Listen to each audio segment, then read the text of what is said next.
kan ang lagay ng mga Pilipino sa Egypt. Samantala, bumalik na po sa normal ang takbo ng negosyo sa Egypt at balik eskwela na rin ang mga estudyante sa kabila po ng patuloy pa rin ng mga kilos protesta ng mga anti-Mubarak. Bahagya na kasing umuhupa ang tensyon bagamat bantay sarado pa rin po ang Tahrir Square.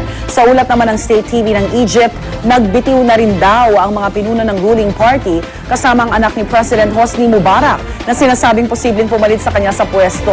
Pero si President Mubarak mismo iginiitatatapusin pa rin niya ang kanyang termino sa Setyembre pero hindi na siya tatakbo pang muli. Sabi rin ni Gloria yan sa amin eh. Mga December 30 result day. Sabi niya sa harap ng kaarawan, sa harap ng pagkakapaslang sa ating bayani. Di ba? Hindi na siya tatakbo. Baka napanood din ang lahat yun. Nakatakot sila. Dapat nga raw ang kuning advisor ni Mubarak si Pangulong Arroyo. Dahil ilang kilos protest at kudeta, nalagpasan ito. Pwedeng, hello Gloria, any advice? How'd you do it? Okay. Just a picture of hair. Kaya nalagaan ng militar. Oo. Maglalagay ka lang ng pabaon dyan, tsaka mga pasalubong. Magtatagal ka sa pwesto. Okay?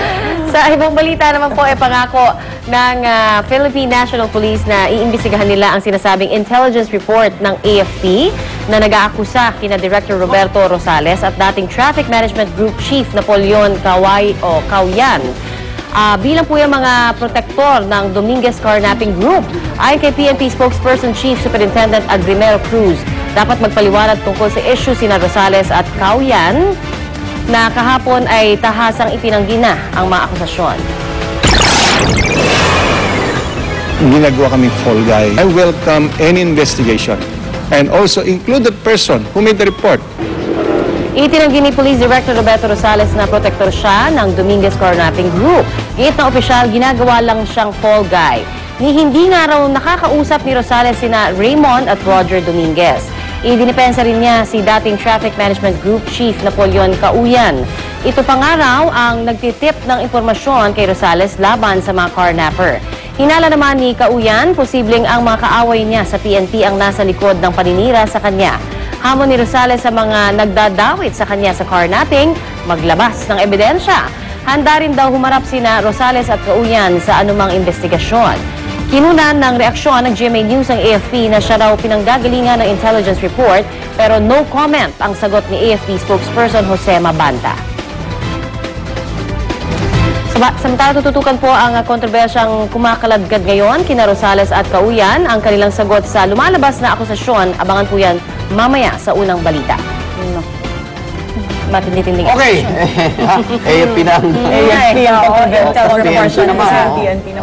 Okay. Pasadaan naman natin ang mga balita sa umagang ito. Siyempre, kasama niyo pa rin ang ating Ronda Reports.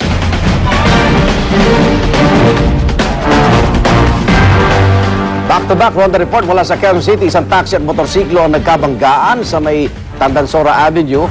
At sa Quirino Highway naman, isang lalaki nagmumotorsiklo natagpuang nakandusay sa kalsada matapos siya masangkot sa aksidente. Yan po ang Ronda Report ni Oscar Oida. Oscar.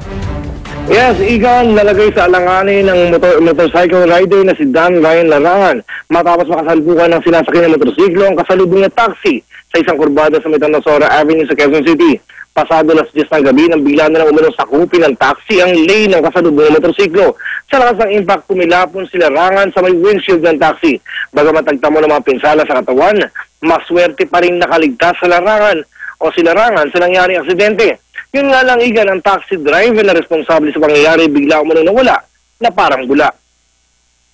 Pagkatapos sa aksidente yan, sa Quezon City pa rin, Igan, katakataka namang inabutan pa naming duguan at nakahilata sa kalsada ang 60 anyos na ito matapos sumemplang ang sinasakyang motorsiklo sa bahagi ito ng Quirino Highway ng Baliches, Quezon City. Katakataka, Igan, pagkat kung saan siya na aksidente, napapagitnaan lang naman ng dalawang ospital, isang pribado at isang pampubliko. Pero sa maniwala kayo sa hindi, di sa dalawang ospital na ito nanggaling ang ambulansang sumaklolo sa kanya, kundi mula pa sa Quezon City Hall at sa East Avenue Medical Center pa siya, isinugod para magamot. Nang tanongin namin ng pampublikong ospital sa lugar kung bakit di silang rumesponde sa na-aksidenteng lalaki, ang sagot nila, di raw nila alam na may na-aksidente sa kanilang lugar. Kakaunti raw ang mga tao nila at may abala umano sa pagtugon sa kanilang mga pasyente. Igan? Pero tayo late lang yan, ha? Okay, maraming salamat, Oscar Oida. Hindi alam ng ospital. Oo nga. Okay, samantala isang AUV natagpuang abandonado naman sa Pandi, Bulacan kahapon. Ininalang getaway vehicle ito ng mga kriminal. Ayon sa Pandi Police, ang natong AUV ay ang sasakyang hinabol nila noong Sabado ng gabi matapos na hindi uminto ang driver para sa kanilang checkpoint. Ba? Hindi nga inabutan ng Sabado. Checkpoint na nga. Umabot pa raw sila sa bayan ng Angat dahil sa paghabol sa AUV. Hindi nga inabot. Patuloy na inaalam ng mga otoridad tunay na may-ari ng naturang sasakyan. Kasi checkpoint. Oo. Lumagpas. Paano mo hindi maabutan? Paano hindi maabutan? Oo. Baka So- dapat may 2 points yung checkpoint. O kaya, meron talaga nakasakay na sasakyan nila. Baka yung mga Standby, sasakyan, nandyan, nasa katayo sila. Nung tumakbo, tsaka pa lang sila Tsaka pupunta, nasakay. i-start. Tulak pare! Wala ng gas. Walang gasolina. Nasa na susi. Okay. Kakaibang kampanya naman po para sa pangangalaga sa mga dolphin ang ipinamala sa Taguig City sa pamagitan ng pagpipinta. Sama-samang nag-drawing ang mga kalahok sa event. Bawat isa sa kanila, kani-kanya ang konsepto sa pagpinta. Iba't ibang kulay at laki ng dolphin ang pumuno sa 360-foot long na dingding na inihanda para dito. Ayon kay A.G. Sanyo, artist at marine wildlife advocate, ang kanilang proyekto ay bahagi ng Dolphins Love Freedom Campaign. Layo nitong palaganapin ang mensahe ng pangangalaga sa mga dolphin. Nangalap naman ng pirma ang mga taga-Earth Island Institute bilang pagsuporta sa panawagang idudulog nila sa Kongreso na magpasa ng batas na magbabawal sa paghuli ng mga dolphin. May inilunsad ding fun run para sa parehong kampanya. Buti mas nagiging aware na. Oo. Paano yung mga dolphin show? Yun, isa rin Yun yun sa ang mga isa sa- kinukontra nila eh. ganon. Kasi stress daw yung mga dolphin pag Di ba ginagawa. mga veterinaryo naman yung mga talagang Yung mga nag-handle sa kanila. pag-aalaga? Pero ayon kasi sa kanila parang kapag wala sa natural habitat nila, doon nagkakaroon daw ng mga problema, nagkakasakit yung mga dolphin. So kaya nila tinututulan. Pero syempre, sinasabi naman ng mga nagdo-dolphin show, alagang-alaga. Oo. Mas nakakaroon nga daw ng pagkain kaysa sa wild. Yan ang dami ng babalanse mo dyan. May ibang filosofiya na Kasi yan. kung babawal mo, dolphin show sa buong mundo. Yes. Lahat ng bansa yun ng tourist attraction. Tsaka matindi naman talaga sa dolphin, yung paghuli ng dolphin, Japan, di ba? Yes, kinakain pa nila yun. Yun dapat ang kanilang puntahan.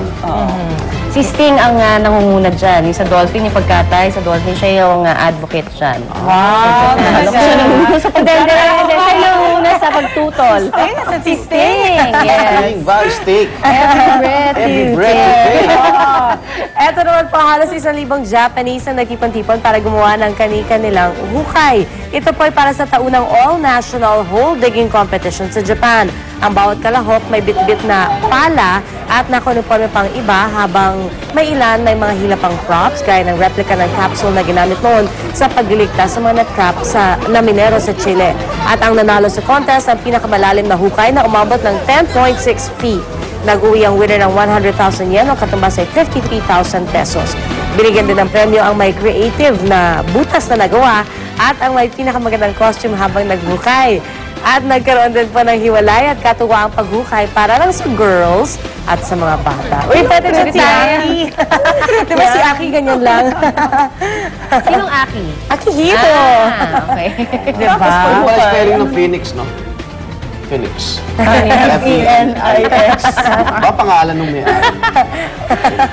Alright, samantala kanya-kanya na po talaga ang mga gimmick ngayon ng mga coffee shop at restaurant para makakuha ng mga customer. Kaya para sa mga 80s baby dyan, eto at may mga cafe kaming nadiskubre kung saan mababalikan nyo ang good old days ng 80s. Kilala po ang isang cafe sa Home Depot, Ortigas sa koleksyon nito ng larawan ng mga sikat na artista at singer noong 80s. Karamihan sa mga ito binili ng may-aring si John Yoder noong high school pa siya. Ilan dito ang vinyl records, cassette player, Game & Watch, at ang alien na si E.T.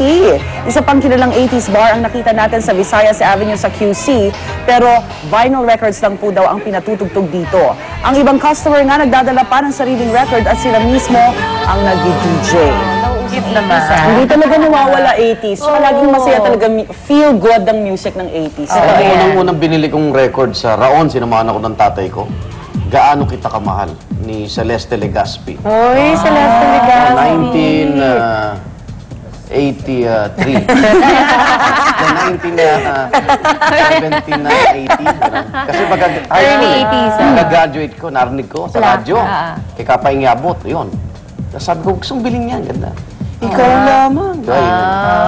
Tapos may mga record kami, may kulay orange pa nga kami nung araw. Yung mga hotdog VST, 80s yun. meron na nga, mga 70s ata yun, di ba? Nagsimula